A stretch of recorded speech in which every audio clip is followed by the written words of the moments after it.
Good morning, everyone, and welcome to the monthly economic briefing presented by the Kenan Institute of Private Enterprise at UNC Kenan-Flagler Business School. I'm External Affairs Assistant Director Rob Knapp, and it's great to have you with us this morning. Thanks for following us to Wednesday. It's a little bit of a different schedule, but as you probably know, we had a partial government shutdown a couple of weeks ago, which delayed the presentation of the data that we needed. We have the data. We're ready to go. We have you, so we will get going with this thing. As you know, we have a rotating group of presenters. Today, you're going to have Research Director Camelia Kuhnen talking about the jobs report, which had a pretty interesting top-line number in it, so there will be plenty to talk about. She's going to be on here in a few moments. She'll speak for 15 to 20 minutes, give her analysis of both the jobs report and the U.S. economy in general. Then we're going to move to the question and answer session. You can submit your questions to us at any time using the Q&A function at the bottom of your screen. If you are a member of the press, please let us know that. Let us know your organization so that we can make sure that we answer that question. If you'd like to submit, if you're with us by phone this morning, you'd like to submit a question, that's fine too. Please email it to me at rob_knapp@kenan-flagler.unc.edu. We'll go till about 9:30, maybe a touch more if we're still trying to answer questions, but we'll have you out of here right after that. Again, thanks for being with us on a non-Friday. So anyway, as I told you, with us today is our research director, Camelia Kuhnen, who I imagine has a good bit to say about this morning's jobs numbers. Cami, how are you doing this morning? Hi, Rob. I'm good. Good. I hope you're good too. Welcome to everybody who is online watching this. We appreciate you being here. So today's report brought in a couple of surprises. People were relatively pessimistic about the numbers we'd see today, but some of them turned out to be better than expected. So especially the change in non-farm payrolls is 130,000 for January, better than the 70,000 expected. There was a downward revision for the December numbers, so that's a little bit of bad news. But also, speaking of revision, so the BLS does this annual procedure whereby they benchmark some of the previous numbers, or they adjust them, if you wish, because they have received more information that's relevant for the employment numbers for previous months. So today we learned that because of these benchmark procedures, the employment, the payroll gains, if you wish, for 2025 were not quite as good as we thought in 2025. That was expected, given the mechanics of how these adjustments are made. So basically, the numbers we saw last year that we reported on were a little bit better than what was really going on in the economy. So I want to put that sort of in the background, because if you see this very good number for January, yes, it is good, but the whole of 2025 maybe was not as good as we thought. In terms of the unemployment rate, we see that it went down a little bit to 4.3%, and we can discuss why this is. As you might imagine, immigration has a lot to do with this. It has a lot to do with the size of the labor force, which then will impact the unemployment rate. And we'll talk more about that in a little bit. We see a bit of a faster pace in terms of hourly earnings growth month to month. We thought it would be some like 0.3% increase from December, but the number came in a little bit higher at 0.4%. And so this is important because if you see a lot of if you see an increase in the growth of wages, that could have pressures on inflation.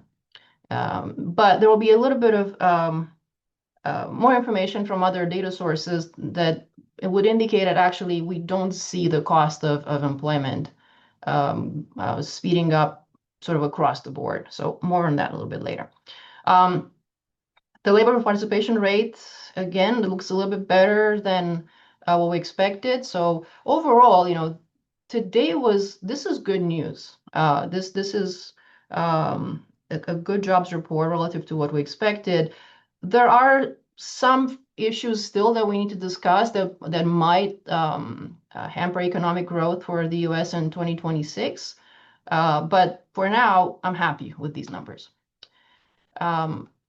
So the employment numbers that we're seeing today, they sort of continue in this pattern of relatively slow growth in payrolls compared to what we saw, for example, in 22, 23. But these numbers are actually more in line with the size of the labor force that we see these days.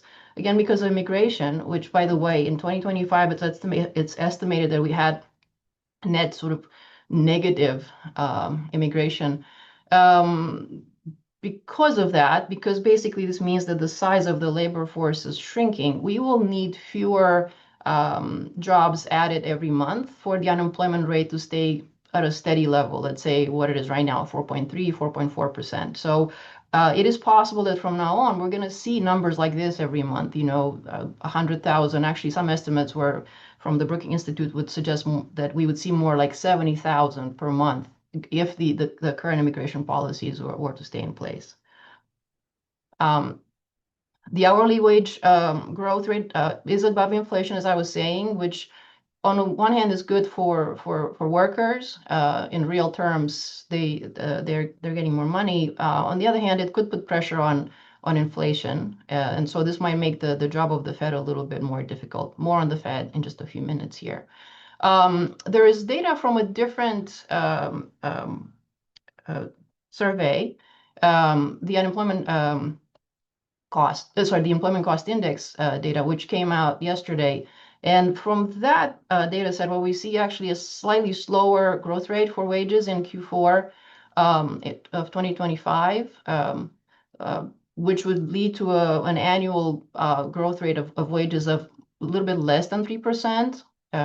So this would be a lower number than what you see in this picture here, if you look at the blue line. So overall, I'm not very concerned because we have these two different numbers for wage growth. I'm not concerned yet that we will see inflationary pressure because of wage growth. And wage growth cannot be, immensely high these days because there have been many signs of softening in the labor market, as I'm sure you all have heard about. So while the unemployment rate is relatively high, is relatively low relative compared to historical standards, we see, again, some maybe less good signs in the labor market. The labor force participation is relatively steady, but it's at a number that, compared to historical standards, is pretty low. And it is driven not by those in the prime age labor force. For those people, participation rates are pretty high for both men and women. It's really driven by a drop in young people in their participation rate, and also in those who are 55 years or older. And this, if you look at this chart, right, there's something going on in the group of older U.S. Potential workers. They are not willing to be in the labor market as much as before. Why is that? A couple of reasons. One is that they are simply getting older. There are more old people in this group of 55 plus, right? More of them are much older than that because the US population is getting older. So without immigration coming in, just based on the natural growth rate of the US population, what's going to happen is we're going to have a shrinking labor force. The shrinking labor force is not good. If your goal is to maximize GDP, you need to have a lot of people working and you need them to be productive. Another sign of weakness in the labor market is coming from the JOLTS report from a few days ago. The number of job openings in December was about 6.5 million, was down from 6.9 million in November. And this is not good because it means that there are now actually fewer job openings than the number of people who are unemployed and looking for work. There are about 7.4 million unemployed workers right now. This number, if you look at the ratio of job openings per unemployed worker, you get a number like 0.87. And you see it's right here at the end of this time series. It's lower than what we saw before COVID, much lower than the peak of 2 jobs per unemployed worker that we saw in March 2022. And from a variety of data sources, including from Indeed, for example, we see that the decline in job openings as well as job postings is now spreading to several sectors, including healthcare, which has been a driver of job growth in 2025. Actually, for the January numbers that we just talked about, that increase of 130,000, a lot of those are coming from healthcare. So, but looking forward, it's possible the job growth, even in healthcare, may not be quite as good if you were to believe these new numbers of regarding job openings and job postings. Now, also from the JOLT report, we got information about the quits, hires, and layoffs rates. Basically, these are rates that you obtain by dividing the number, let's say, quits by the size of employment. And these rates are pretty steady. So we have been in this low hire, low fire economy or labor market. And this is not where we want to be, right? We want there to be dynamism. We don't want there to be a lot of people who cannot jump ship to a better job that's better suited for them. We do not want to have people who are long-term unemployed. And it turns out, given today's numbers, that about 25% of people who are unemployed are long-term unemployed. They've been out of work for 27 weeks or more. And this is a problem because the longer you are unemployed, the less likely it is for you to find a suitable job because your human capital depreciates over time. Right. So we want to go into a different equilibrium in the labor market and get past this low fire, low hire situation. It may get worse. Actually, if you look at data from Challenger, Gray, and Christmas, it's a non-government entity, consulting firm basically, they find that there were twice as many job cuts announced in January relative to December. So you have to worry whether or not we're going to see a spike in layoffs anytime soon. It's not there yet in the JOLTS data that was up until December, but maybe it's coming. Today's payroll numbers give me a bit more confidence that maybe we will not see a spike in layoffs, but we do have these other bits of data coming in that question the health of the labor market. Now, if you look at GDP, which is another way to think about the health of the U.S. economy besides the labor market numbers, in up until the third quarter of 2025, things are looking pretty good. We are still waiting to see the numbers for Q4. They might be in the range of 2.7, 3.7% annualized for Q4, which would be just fine growth numbers. Looking forward to 2026, depending on whose estimate you believe, for example, Goldman Sachs, we can see probably a GDP growth rate of about 2.5%, a little slower than this year. Why not faster than this year? Well, we are still in quite an uncertain environment in terms of policy. We will, as we'll see in a minute here, consumer confidence is not looking good. We see these signs of weakness in the labor market. So these are sort of headwinds for the U.S. economy in this year. In terms of what could help us, definitely tax cuts. A lot of families are going to see tax refunds coming their way, and they're going to spend those pretty quickly, especially those who are in lower income, lower wealth brackets. CapEx investments definitely will help with GDP growth. So this year probably is not going to be a bad one. We're going to have weak to moderate. Let's hope for moderate GDP growth. So in that sense, the U.S. economy is fine. It could be worse. Now, if you think about what happened in 2025, again, we had at least a couple of really good growth in terms of GDP. A lot of that is driven by consumer spending, and they kept spending in spite of all of the worries about the job market softening. And it did soften. The job market did get worse in 2025. Let's just be clear about it. The unemployment rate at the beginning of 2025 was 4%. Now it's 4.3%, right? So things have gotten worse. But the American consumers kept on spending, and that was great for GDP growth. You see this picture here, wherever you see the bars, which tell you about real consumption overall. Those are the blue bars, or for goods specifically, those are the orange bars. Whenever you see these bars above zero, it means consumption in real terms increased from month to month. So this was good. But can this be sustained in 2026? Can the American consumer basically save the American economy? Can we see a lot of high GDP growth? I'm getting a little worried here because uh, people have been spending more than they in terms of the growth rate of spending. We've seen that growth rate be higher than the growth rate of income for a lot of 2025. So basically, we might be spending more than we can afford. We've just gotten some data yesterday about advanced monthly retail numbers. Some of this data is actually used to construct the personal consumption expenditures, that numbers that we'll see a little bit later. So this is informative data, and the monthly trade, the monthly retail data basically said that in December sales are flat. So this was not a very good holiday season if you looked at consumer spending. So this might be an indicator that U.S. households are finally basically running out of steam in terms of spending. Um, and this makes sense. Them pulling back from spending might make sense because we've been in this very high uncertain environment for quite a bit now, and we're still there in terms of policy uncertainty, which is what this graph is showing you. If you look at small businesses, their uncertainty level has been high through 2025. It's really not going back to sort of normal lower levels. So a lot of uncertainty. In terms of uncertainty, firms don't invest. They don't really want to hire new people, and consumers pull back on spending. That's the standard textbook implication of uncertainty.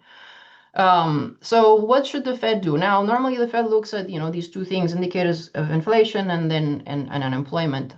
On the inflation side of things, things are pretty good. We're not yet, if you look at, say, core PCE measures of inflation, we're not yet at the 2% target that the Fed has. We're more like 2.8%. Part of that, of course, had to do with the one-time push and up in prices because of tariffs. Hopefully, the tariff effect will subside in the next few months. So looking at projections for inflation, we estimated towards the end of 2026, we're going to see numbers close to 2% if you look at annualized numbers for inflation. So the Fed probably is thinking more about the labor market. What will they do at the next meeting? Probably they won't do anything. They'll keep interest rates put. Right now, the target rate is between 3.5 and 3.75%. There's, as of a few minutes ago, looking at market predictions, there was a 94% probability that rates will not be changed at the March 18th meeting. And then the expectations for what's going to happen in the next 12 months is basically we think there will be two cuts, maybe three, but most likely two cuts of about a quarter point each. So it seems that the Fed is probably more thinking about how to help the labor market be more sort of revitalized a bit, and for that they might need to lower interest rates. Inflation is not probably as much of a concern as it used to be. So that's good. Now let's go back to the consumer side. Like we saw earlier that the rate of growth of spending was higher than the rate of growth of income for a lot of this past year, which is not good, right? We can only spend what we earn, or we should try to do that. There are other headwinds that have me a bit worried about the American consumer and how much they can spend, and therefore how much contribution to GDP growth they might have. One is that the personal saving rate has just been declining for the past year or so. So people are spending out of their savings now. That's not a good sustainable thing. Also, we see a sharp drop in consumer confidence as measured by the Conference Board in January relative to December. This is the blue line that you see in this figure here. The Conference Board survey of consumer confidence is leaning a lot on questions about the labor market. Hey, do you think it's a easy time for you to find a job? So these are the questions that people would answer there. And so because labor market concerns have been on people's minds, of course, it makes sense to see this drop in the consumer confidence measure by the Conference Board. Now, if you look at the consumer sentiment measure from Michigan, if you look at the January numbers as well as the preliminary February numbers, there is an uptick Now, why is this? It's probably because Michigan asks more questions that are about prices, the level of prices. Is this a good time to buy a car, to buy a durable good? And inflation concerns, as we saw earlier, have abated. So because of that, probably the Michigan numbers started to look a little bit better relative to late last year. That being said, still the Michigan numbers are 20% lower, or consumer sentiment is 20% worse than it was a year ago. So let's not kid ourselves. Like we're not, in a fantastic place. It's just things maybe are looking up a little bit because inflation seems to be getting towards being under control.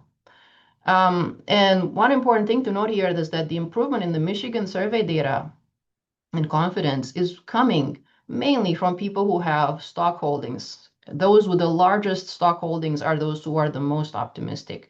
So there is this wealth effect that's super important, and you're going to hear me say this a few more times before we end today. The wealth effect is basically, it tells you that people with wealth goes up either because maybe their home went up in price or because their financial holdings are now worth more. Those individuals have the tendency to spend a little bit out of this wealth. Whether or not this wealth is realized or it's just on paper, they spend a little bit more. And the estimates are somewhere, let's say, in around 5 cents of extra spending for $1 more of wealth. So if people's balance sheets are looking good, they will tend to spend a little bit more. And I think that this is actually this has been a driver of consumer spending we've seen in the past year, is that for some people, their balance sheets were great. The assets they were sitting on improved quite a bit in value. Um, so I want to say one thing here is that the Fed, remember, they have to think about inflation. The numbers for inflation look pretty good objectively. We're going closer toward 2% now than what we saw a couple of years ago. And there's one extra bit of good news here. Households also are now convinced that inflation is going to be lower. So in inflation expectations measured by Michigan, while they're not fully anchored around the 2% target of the Fed, they are coming close to that. They're about 3% right now. So that's good for the Fed because they do not have to worry about the population having, really high expectations about inflation. Once you have that, then basically everything can unravel. So you need to control expectations that inflation will be low. And it appears that the public is sort of on board with that, which is very good. Let me go back to the balance sheet point I was making earlier. For a lot of households, actually, their net worth has been improving over the past year, especially for the top 1% of households. But it's a general pattern. So overall, across the U.S., net worth has increased in the past year. And this is good, again, because of this wealth effect. If you sit on assets worth more, it makes you be willing to spend a little bit more. Homes are a large part of wealth of many households. A lot of households in this country they don't have a mortgage anymore, right? So that wealth effect coming from the housing side could really kick in for people who do not have to worry about mortgages. So I think that's going to continue to basically support spending. People sit on good looking balance sheets where their assets are worth a lot more than several years ago. But as it turns out, this is a lot happening because of the assets or balance sheets of older people, because those are the ones who actually control a lot of the wealth in this country, whether it's real estate wealth or it's financial wealth. The share of that's held in the hands of old people is way bigger than it used to be. So I guess maybe they are the drivers of U.S. economic growth. Thank you for doing that. This picture is again from Michigan. It tells you the consumer sentiment index by age, and we saw something like interesting happen about a year ago. Young people who normally are the most optimistic about the economy became less optimistic than older individuals. So the people who are actually the most optimistic right now are individuals who are 55 years and older. And this has been a pattern we've seen for the past year, basically every single month, pretty much we saw this drop in relative optimism of young people compared to old people. Very unusual, given the historical data that we have about this. Young people tend to be the most optimistic about the future of the economy, but it's not the case anymore. And again, I think it's probably because of the concentration of wealth in the hands of older individuals, which makes the young people feel like they're left behind. In fact, if you look at the increase in their real wealth by group, if you look at the blue line, those are younger individuals under 40 years. That's a flat line, not much improvement in real wealth over time in the past 5 years or so for these people. But if you look at the people whose wealth has risen the fastest, these would be individuals who are 55 and older. So if you look at the red line and the green line, right, see that very high slope. For these people, wealth increased quite a bit. So that has helped them spend. So let's wrap it up here with these thoughts. I think in the next 12 months we're going to see weak to moderate growth, GDP growth. Let's call it 2.5%. It will help that we have this wealth effect, meaning balance sheets are pretty good for a lot of people. They're going to spend out of that wealth. Lower taxes are going to help. They're going to help especially people who are with lower income, for those individuals, their propensity to consume out of one extra income, $1 extra of income, which could come actually from tax refunds. For these lower income individuals, that propensity is very, very high. So they're going to spend those tax rebates, which will help with GDP growth. We might see worsening in the labor market. I'm concerned about layoffs being a little bit more prevalent. Inflation, I'm not too worried about. I think it's going to stay around 3% in the beginning of this year, maybe lower towards the end. And we expect interest rates to drop by about 50 basis points in the next 12 months. All right. That was a lot. There are some mornings where things go kind of smoothly. There are some mornings when they throw us a curveball when that number comes out. And I think this probably qualifies as one of those. So thank you, Camelia Kuhnen, for making sense of it all in not much time. Speaking of throwing us curveballs, Zoom did an update since the last time I've been here. So they changed where the question and answer function is. Some of you found it, but for those who didn't, on my screen at least, you have to go through the little circle just to the right of center that says more, that has 3 dots in it, and Q&A is hidden in there. So apologies for not having that for you ahead of time, but we do have some questions and we can get to those real quick here. Cami, somebody asked about terminations for January and February. What share of those are because of the end of the seasonal hiring needs for the holidays? Well, the numbers that we talked about actually they have seasonality adjustments to them already. So basically the surprise we saw, it was even accounting for the holiday season hiring or firing. Okay, good.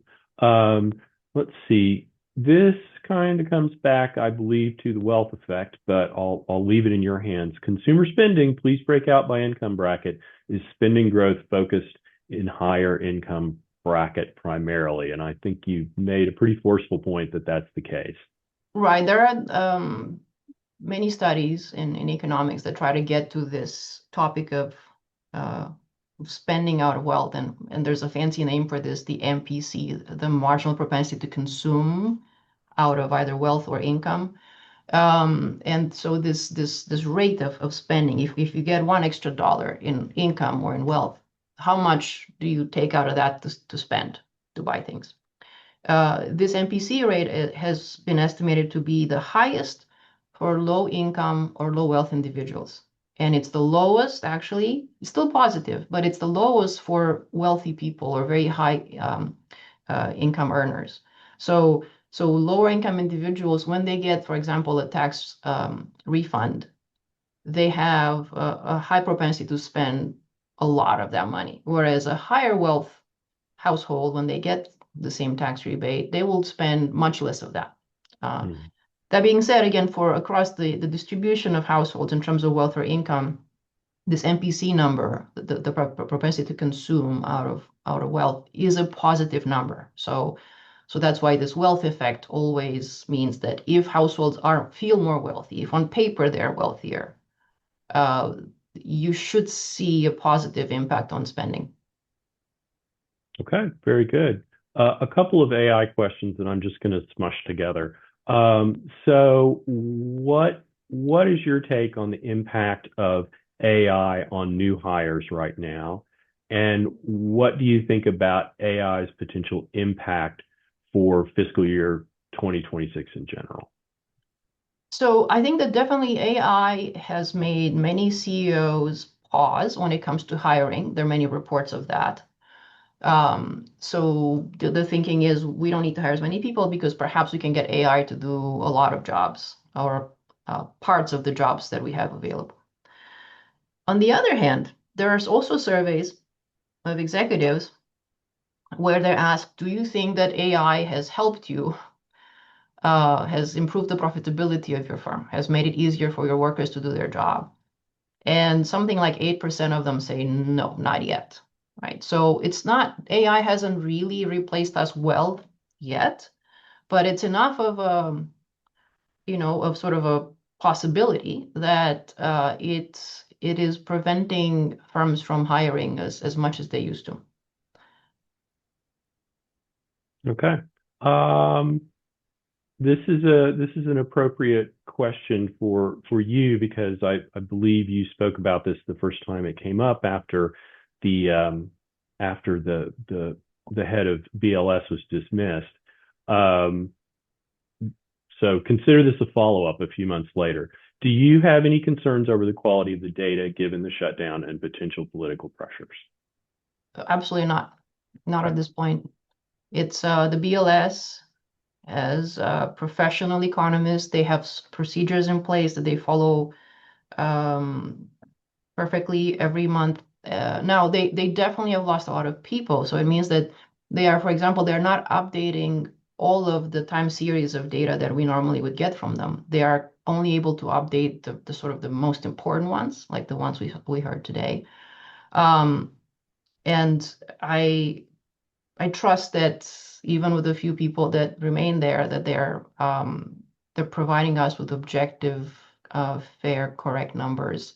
Also, I very much um, like the person who was proposed to be the new BLS commissioner. His name is Brett Matsumoto. He's an economist who's been with the BLS for the past 15 years.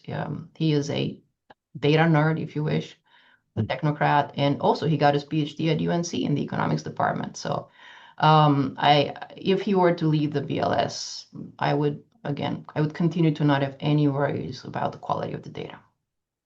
Okay, great. Probably a good place to shut her down for today. Camelia Kuhnen, thank you very much. A lot went into that, and we appreciate all your preparation for this morning on a Wednesday, which is kind of strange to start with. So thanks very much.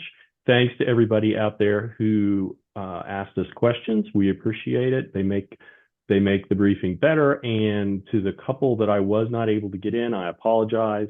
I'm going to blame that on Zoom for moving the Q&A function, but we will get to you next time.